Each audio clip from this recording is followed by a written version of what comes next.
وَلَقَدْ يَسَّرْنَا الْقُرْآنَ لِلذِّكْرِ فَهَلْ مِن مُّدَّكِرٍ۔ آج انشاءاللہ تعالی ہم سورۃ النساء کی آیت نمبر 24 اور 25 پڑھتے ہیں اور اس کو سمجھنے کی کوشش کرتے ہیں۔ اعوذ باللہ من الشیطان الرجیم، بسم اللہ الرحمن الرحیم۔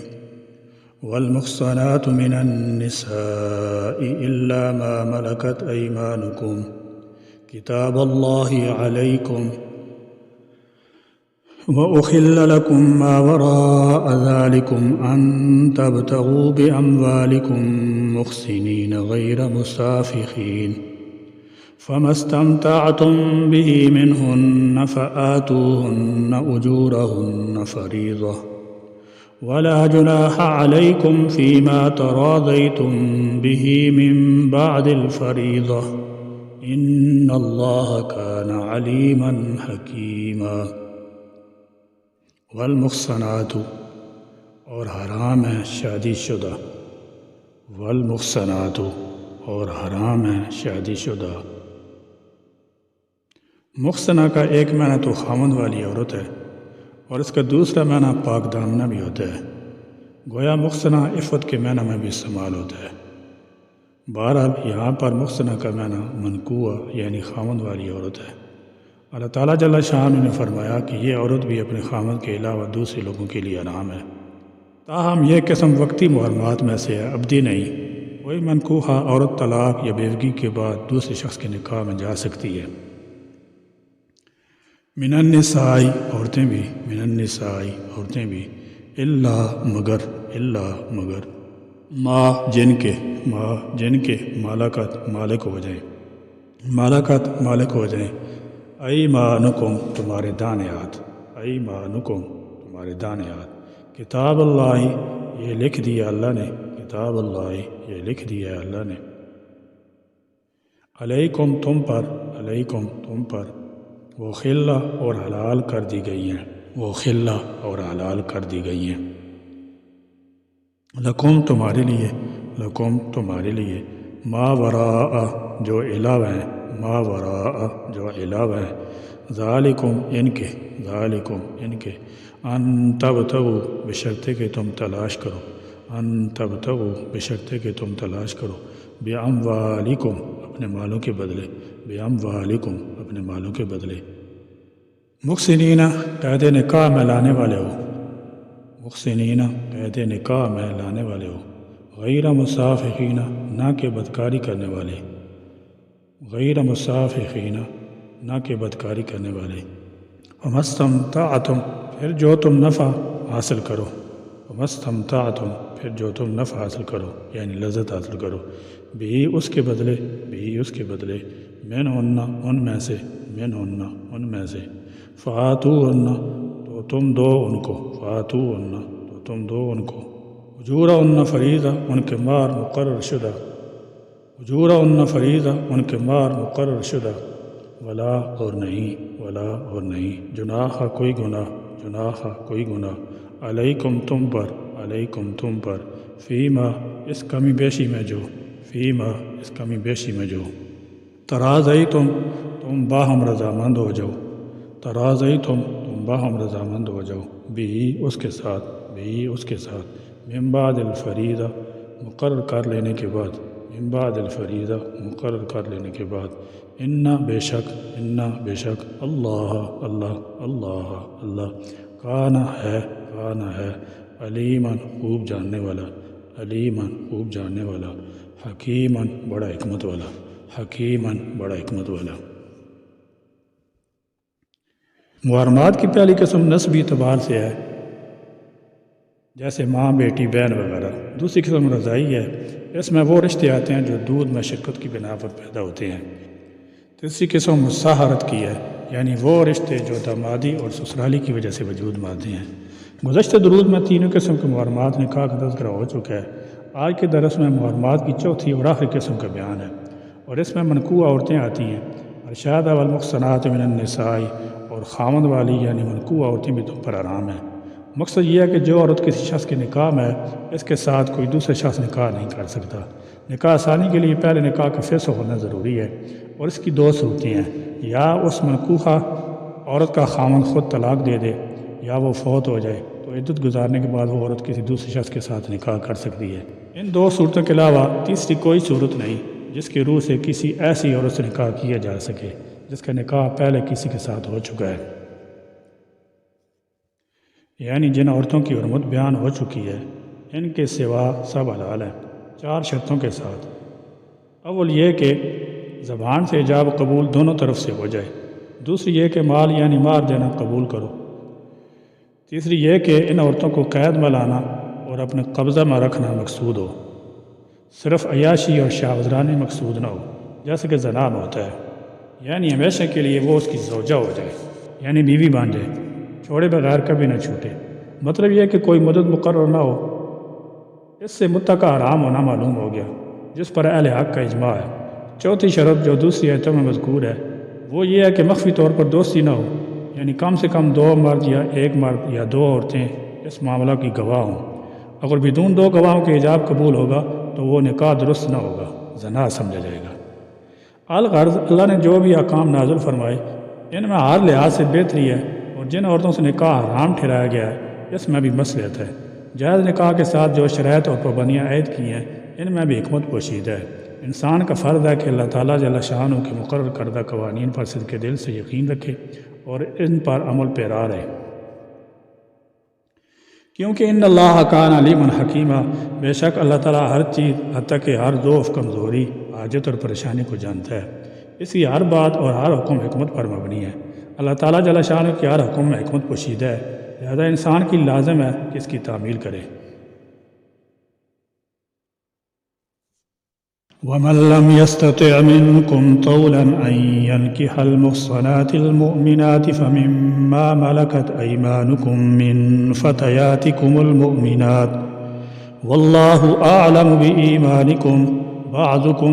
مِّن بَعْضٍ فَانكِحُوهُنَّ بِإِذْنِ أَهْلِهِنَّ وَآتُوهُنَّ أُجُورَهُنَّ بِالْمَعْرُوفِ مُحْصَنَاتٍ غَيْرَ مُسَافِحَاتٍ وَلَا مُتَّخِذَاتِ أَخْدَانٍ فَإِذَا أُحْصِنَّ فَإِنْ أَتَيْنَ بِفَاحِشَةٍ فَعَلَيْهِنَّ نِصْفُ مَا عَلَى الْمُحْصَنَاتِ مِنَ الْعَذَابِ ذَلِكَ لِمَنْ خَشِيَ الْعَنَتَ مِنكُمْ وَأَن تَصْبِرُوا خَيْرٌ لَكُمْ وَاللَّهُ غَفُورٌ رَحِيمٌ۔ ومن اور جو شخص لم یستطع نہ طاقت رکھے منکم تم میں سے طولاً طاقت این ینکح نکاح کرنے کی المحصنات المؤمنات آزاد مومن عورتوں سے فمن تو نکاح کر لے اس سے ما جن کے مالکت مالک ہوئے ایمانکم دائیں ہاتھ تمہارے من فتیاتکم المؤمنات تمہاری مومن کنیزوں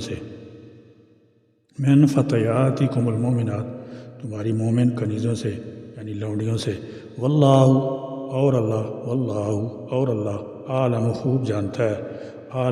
جانتا ہے بی ایمانکم تمہارے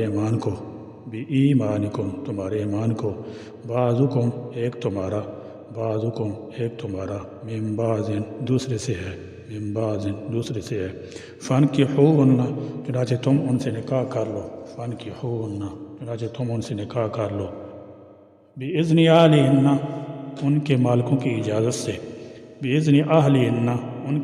کی اجازت سے وآتوہن اور تم دو انہیں اجورہن ان کے مال بالمعروف دستور کے مطابق محصنات جبکہ وہ نکاح میں لائی گئی ہوں غیر مصافحات کہ نہ ہو بدکاری کرنے والیاں ولا اور نہ متخذات بنانے والیاں ہوں اخدان چوری چھپے یار فیضا پس جب، فیضا پس جب، اخسن وہ نکاح میں آ جائیں، اخسن وہ نکاح میں آ جائیں، فین پھر اگر، فین پھر اگر، عطینہ وہ کریں، عطینہ وہ کریں، بفاحشۃ بیائی کا کام، بفاحشۃ بیائی کا کام، فعلیہن تو ان پر ہے، فعلیہن تو ان پر ہے، نصف آدھی، نصف آدھی، ما اس سے جو، ما اس سے جو، علی المحصنات آزاد عورتوں پر ہے، علی المحصنات آزاد عورتوں پر ہے، من العذاب عذاب سے، من العذاب عذاب سے یعنی سزا سے، ذالک یہ اجازت، ذالک یہ اجازت، لمن اس کے لیے ہے جو، لمن اس کے لیے جو، خاشیہ ڈرے، خاشیہ ڈرے، العنت تکلیف میں پڑھنے سے، العنت تکلیف میں پڑھنے سے، منکم تم میں سے، منکم تم میں سے، وان اور اگر، وان اور اگر، تصبرو تم صبر کرو، تصبرو تم صبر کرو، خیر بہتر ہے، خیر بہتر ہے، لکم تمہارے لیے، لکم تمہارے لیے، واللہ اور اللہ، واللہ اور اللہ، غفور بہت بخشنے والا، غفور بہت بخشنے والا، رحیم نہایت رحم کرنے والا ہے، رحیم نہایت رحم کرنے والا ہے۔ اس آیت میں اللہ رب العزت نے مرد کی سہولت کا ایک راستہ بتایا کہ اگر تم اتنی استطاعت نہیں رکھتے کہ آزاد عورت سے شادی کر سکو تو پھر تمہیں چاہیے کہ کسی مالک کی اجازت سے کسی نیک اور مسلمان لونڈی سے ہی شادی کر لو، مگر شرط یہ ہے کہ اس کا حق مہر دستور کے مطابق اپنی حیثیت کے مطابق مقرر کرو اور ادا بھی کرو، لونڈی سمجھ کر اس پر کوئی ظلم و ستم نہ کرو، حقیقت میں تو سب انسان برابر ہیں، اور کسی کو برتری حاصل ہے تو وہ پرہیزگاری کی وجہ سے ہے، اس لیے تمہارے ایمانوں کی پختگی اور خلوص کو اللہ رب العالمین خوب جانتا ہے۔ ہو سکتا ہے لونڈی کی خاندانی آزاد اور کی نسل زیادہ پاک پاز ہو، نیک نیت ہو اور خلوص اور دیندار ہو، بہرحال تمہیں چاہیے کہ اگر کسی قسم مجبوری ہے تو لونڈی سے نکاح کر لو، اس اجازت میں بے شمار حکمتیں موجود ہیں۔ سب سے بڑی حکمت و بدکاری، بے حیائی اور بد اخلاقی سے بچنے کا بندوبست کر دیا گیا ہے کہ اگر شادی کی عمر کو تم پہنچ گئے ہو، فطری طور پر شادی کی خواہش ہے مگر مال اتنا نہیں ہے کہ آزاد عورت سے شادی کا خرچہ برداشت کر سکو، تو پھر مومنہ لونڈی جس پر تمہیں زیادہ خرچ برداشت نہ کرنا پڑے اسی سے شادی کر لو۔ اور دوسری مسئلہ یہ ہے کہ لونڈی بھی تو انسان ہی ہوتی ہے، اس کو بھی بلند درجہ دے دیا گیا ہے۔ اب یہ اس لونڈی کے اپنے اختیار میں ہے کہ سیدھا اور پاکیزہ راستہ اختیار کر کے اپنے خاوند کی فرما بردار بیوی بن کر رہے، یا کہ غلط راستہ اختیار کر کے بدی اور بے حیائی کے کام کرتی پھرے۔ اس پر حکم یہ ہے کہ اس بدکار لونڈی کو ایک آزاد خاندانی عورت کی نسبت آدھی سزا دی جائے، کیونکہ لونڈی نے صرف نکاح اور خاوند کی حفاظت کو توڑا ہے، جبکہ خاندانی عورت نے نکاح، خاوند اور اپنے خاندان کی عزت اور وقار کو بھی توڑا ہے۔ اللہ رب العالمین فرماتا ہے کہ ان احکامات سے صرف وہی فائدہ اٹھا سکتا ہے جس کے دل میں اللہ کا خوف ہو اور وہ پختہ مسلمان ہو۔ بہرحال تمہارے لیے سہولت اور آسانی کا ایک راستہ اللہ رب العزت نے کھول دیا ہے، کیونکہ اس کو اپنے بندوں کے ساتھ بے پناہ محبت ہے، اس لیے وہ ان کی آسانی اور سہولتوں کو بندوبست کرتا ہے، اور پھر وہ ہی تو بخشنے والا اور مہربان ہے۔ بخش مانگتے رہو اور رحم طلب کرتے رہو، تمہاری اسی میں نجات ہے۔ اللہ تعالیٰ جل شانہ ہم کو اپنے احکام کی اطاعت کاملہ نصیب فرمائیں اور ان کی خلاف ورزی سے کامل طور پر ہمیں بچائیں۔ اے اللہ ہمیں دین کی وہ سچی محبت اور عظمت عطا فرما دے کہ جو ہمارے دلوں میں غیروں کی تقلید سے نفرت بیٹھ جائے، اور ہر معاملہ میں ہم کو شریعت اسلامی کا اتباع نصیب ہو جائے۔ ربنا تقبل منا انک انت السمیع العلیم وتب علینا انک انت التواب الرحیم وآخر دعوانا الحمد للہ رب العالمین۔